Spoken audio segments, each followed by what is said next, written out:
Hi guys, Puddin here with the game for you, my Tier 10 US light cruiser, the Worcester. Now, my captain skills are going to be priority target, expert marksman, adrenaline rush, personal choice, basics of survivability, superintendent, IFHE, and concealment. My modules are protect my main batteries, a longer lasting radar, longer shooting AA, faster get up and go, concealment, and faster main battery. I prefer reload over range on this ship because hitting things at range is, if it's not a battleship, it's an issue, and I don't feel like dealing with it. I'd rather try to keep my concealment as low as possible. As for some reason, the Shimmy's name and stuff was way forward. Now, my initial game plan was to go to the island right between B and C to the southern part. But I'm also, seeing what the team is doing. There's only 2 DDs, so with none of them really showing any inkling to really go into B, and considering the Shimmy took his already dead, I know I wouldn't get smoked, so it would be a waste of time and stupid just to go there. So instead, I'm going to try to use this little island and the next island to conceal, to conceal myself. I'm going to get as close to these islands as possible so they can protect my virtue and my lovely citadel from getting penned by evil doers that are out there. Now, I noticed that the Shimmy was well within radar range. People were shooting at it, so I might as well pop my radar, as I didn't realize I got a little bit too close to the island who's trying to take off my chastity belt, and I don't want any of that. I'm going to open it up as soon as I see the symbol go away. I have AP loaded, probably because something from the last game and I wasn't paying attention, but of course I rectified the situation and load in the IFHE shells. Taking some shots in on the Shimmy. I noticed 5 people want to deflower me, and I don't want any of that, so I'm going to turn away. I'm going to make speed adjustments, course adjustments. Now, I do believe that is 2 sets of Shimmy Torps, and I'm not sure if he has a 3rd set. But I kind of see the Fletcher's smoke. I'm like, maybe there's some of that left. Let me see if I can utilize this in any way, shape, or form. And then I notice there's a plane 11 kilometers and there's nothing spotted. I'm like, so I know there's an evildoer in the area. So I'm going to go nose in and just beach.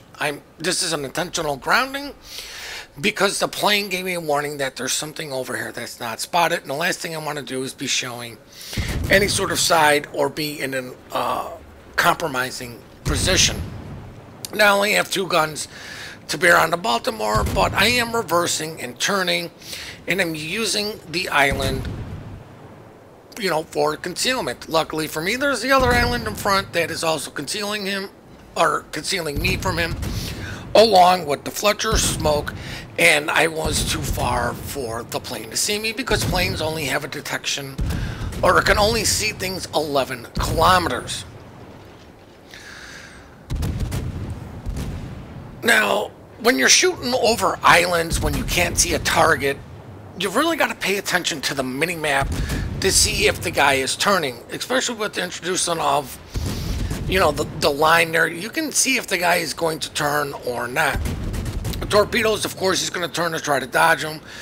And, he's getting pummeled, so there's really no reason for him to continue to push into B. So I'm assuming he's just slowing down, trying to get as close to the island as possible. Now he's speeding up.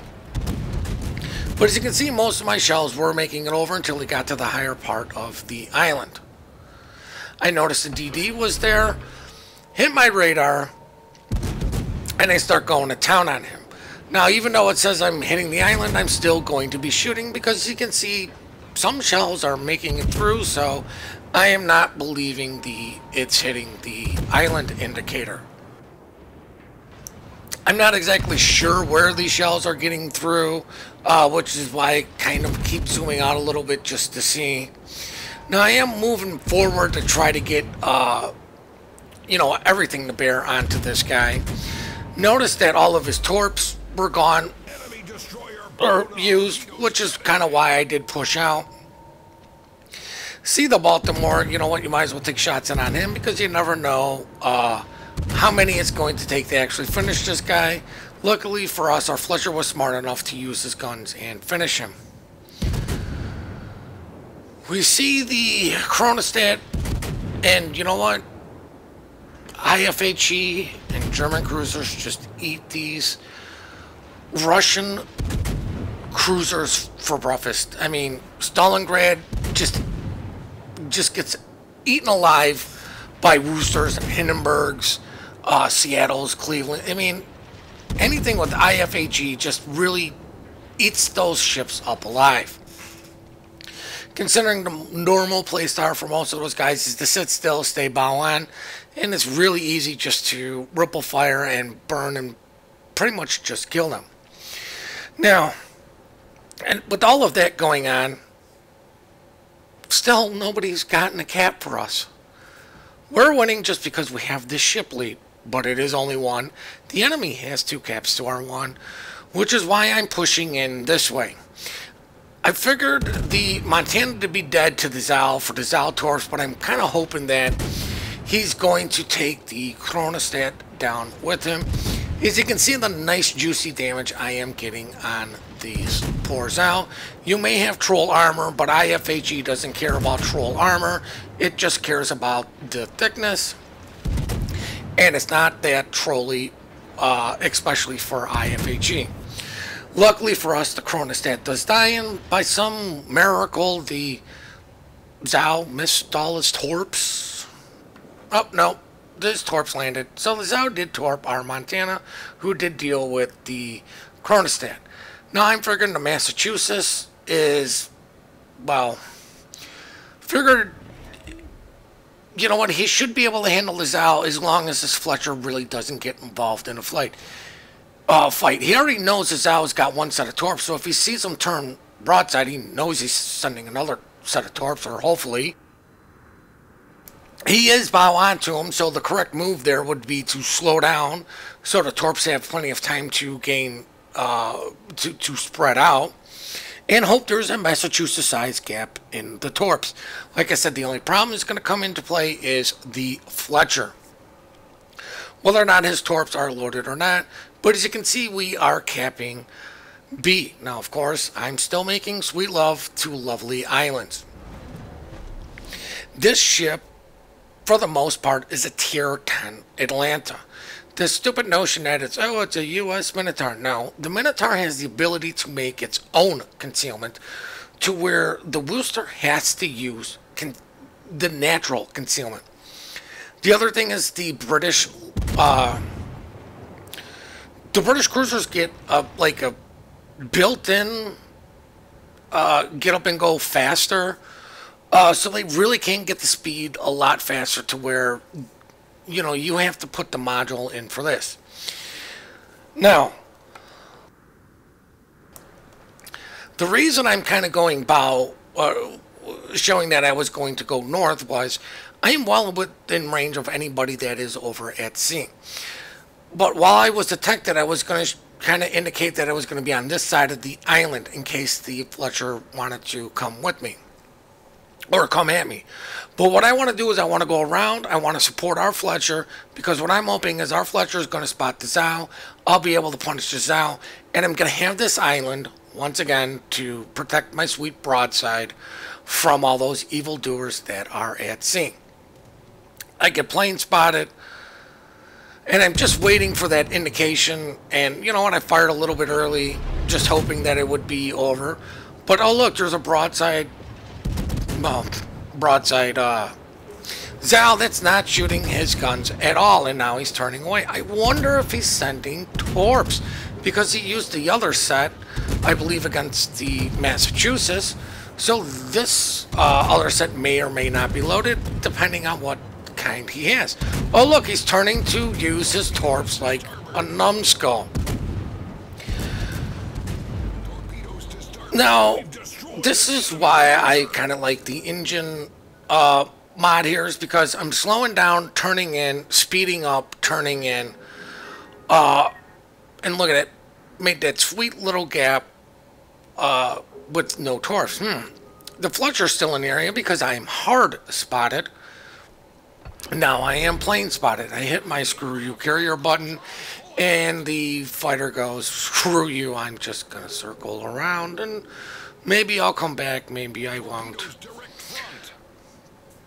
Oh look, Fletcher torps, already fairly well angled. Was kind of expecting them. Thank God my hydro was running. Just gotta turn, go right into these, and I am safe. We are still not in a good shape for the most part. There's 1, 2, 3, 4 of us pushing onto A. There's 3 of us that are defending against the bulk, or pretty much every single enemy left except for the DD. So those guys are badly outnumbered at our home spawn. Now I hit my radar because as soon as I get spotted, now I am turning and not paying attention whatsoever to my mini-map, which is shame on me. And this is actually going to save my life because I get a little tunnel vision, because if we can kill this DD, we're going to win because we'll have the only DD left in the game. Now, I should have known that this guy dropped his torps. He's doing all sorts of wiggle, and I'm having a hard time. And then, but I run into our Moskva. Now, this guy saves my life, and unfortunately, he eats a torpedo, because if I would have just kept going, I probably would have died to these torps. But luckily for me, I wasn't paying attention, he wasn't paying attention. I let him know, sorry, he types in lol, no problem. My radar is down. Now, I do believe the Moskva was waiting until I got off of him so he could shoot to use his radar, because his radar does not last as long as mine, but has more range. So he knows my radar is down because the DD's not spotted anymore. Now, this guy's doing a fairly good job of doing a wiggle. And really, it's just a matter of time before somebody can get enough shells onto this guy to kill him. I was thinking those were going to be the shells, but they were too far behind. We all continue to take shots. As you can see, shells are still coming in as the Ibuki finishes the job. And it's at this point where I just go, GG. Game's over. We won. Anybody going but Puddin, they still have a lot of ships left. Yes, well, Moskva can just go, well, I'm going to go bow and screw you guys, while I have my Worcester friend hide behind an island and just burn everything to the ground. Notice the Massachusetts wasn't really looking at me, but the other thing is, I'm making my way to a sweet island to protect my juicy broadside from these evildoers. But I mean, here's some of the things why I personally don't go with the range mod. I mean, you can see how much of a hard time I'm having hitting these guys. And they're not exactly far away. But, you know, these are lofty shells, so any slight little movements is going to kind of depend on how many of your shells will land and will kind of miss. Because as you can see, you know, I mean, this guy's doing all sorts of turns. And, you know, like, when I fired, he wasn't in this direction. So, you really kind of have to judge what a player is going to be doing and aim for there. But like I said, you know what? I'm just trying to get to this island to protect my juicy broadside. And with the Worcester, you know, it's really accuracy through volume. I will eventually figure out where you are. And I have enough shells to where something's eventually going to be starting to hit, and I will be able to range you in. It's just it takes a little bit longer for me with the Worcester because the shells are a little bit floaty. As you can see, I get Confederate and the fireworks go off. Yes, I have Admiral Halsey in my Worcester, which I do believe now my reload is even faster.